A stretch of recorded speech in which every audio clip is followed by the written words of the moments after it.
Babouchka. Il était une fois une vieille femme nommée Babouchka qui habitait seule une toute petite maison au cœur de la forêt. Sans cesse, elle s'affairait, cousait, cuisinait, nettoyait, et tout en travaillant, elle chantait.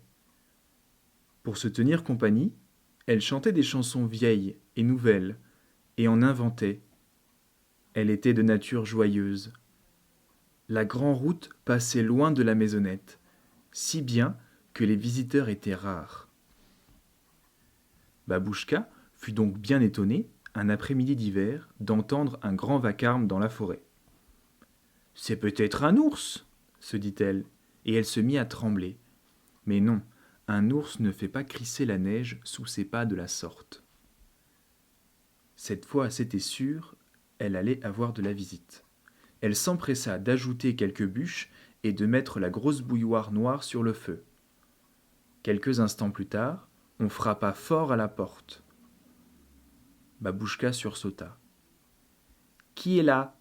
demanda-t-elle d'une voix craintive. « Des voyageurs égarés et épuisés. Pouvez-vous nous aider ?»« Mais bien sûr, entrez donc !» cria Babouchka. Et elle ouvrit grand la porte. « Soyez les bienvenus. Venez vous réchauffer au coin de mon feu. Il fait si froid dehors. » Un jeune homme entra en souriant d'un air reconnaissant. Un second, plus âgé, le suivit, puis un troisième qui secoua son manteau d'une épaisse couche de neige. Tous trois étaient superbement vêtus, et le troisième portait aux oreilles des anneaux d'or étincelants. Pendant que Babouchka faisait réchauffer une bonne soupe et couper du pain, les voyageurs lui racontèrent qu'ils étaient à la recherche d'un roi nouveau-né. « Son étoile nous guidait, » expliquèrent-ils, « mais le ciel est si chargé de neige que nous ne la voyons plus. »« Ne vous inquiétez pas, » continua la brave Babouchka. « Lorsque vous serez restaurés et reposés, je vous montrerai la route, et vous n'aurez pas besoin de suivre une étoile. »« Vous êtes très bonne, » reprit le plus jeune, « mais seule l'étoile peut nous guider vers l'enfant Jésus. Un enfant et une étoile, qu'est-ce que cela signifie ?» s'exclama Babouchka étonnée. Alors, les trois hommes lui expliquèrent que l'étoile était un signe, celui de la naissance de l'enfant, et ils lui montrèrent les riches présents qu'ils lui apportaient. Le cœur généreux de Babouchka se réjouit. « Comme j'aimerais voir cet enfant !» murmura-t-elle. « Alors suivez-nous !» s'exclamèrent-ils. « Et aidez-nous à le chercher !» Mais Babouchka secoua tristement la tête. « Hélas, je suis bien trop vieille et fatiguée pour entreprendre un si long voyage, » dit-elle, et elle se mit à servir la soupe. Lorsque les trois hommes furent rassasiés et reposés, ils la remercièrent et reprirent leur route à travers la forêt. Après leur départ, la maison sembla bien vide à Babouchka, qui ne cessait de murmurer en se balançant sur son fauteuil à bascule « J'aimerais tant voir ce petit prince. » Tout à coup, elle sauta sur ses pieds. « Eh bien, je vais y aller, je vais le chercher avec eux, et rien ne pourra m'arrêter. Foi de Babouchka !»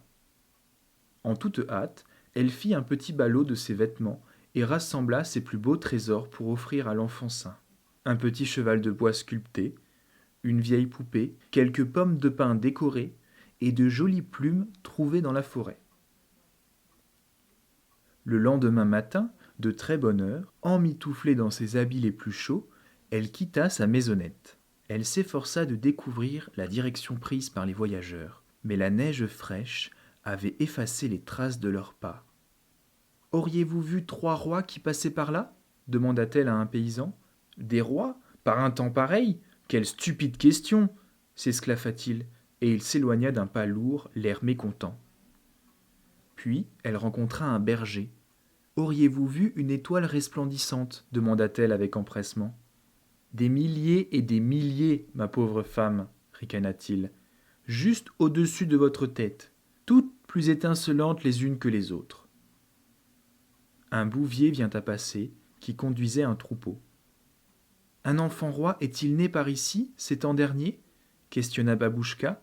« Il y a beaucoup de nouveau-nés par chez nous, mais aucun d'eux n'est roi, je vous l'assure, » répliqua le bouvier.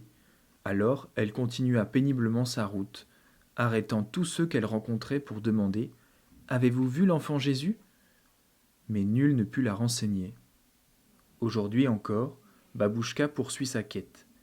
Elle parcourt son pays à la recherche du jeune prince, et chaque fois qu'elle rencontre un enfant malheureux, elle plonge la main dans son sac et y trouve toujours de modestes jouets pour lui offrir un instant de bonheur.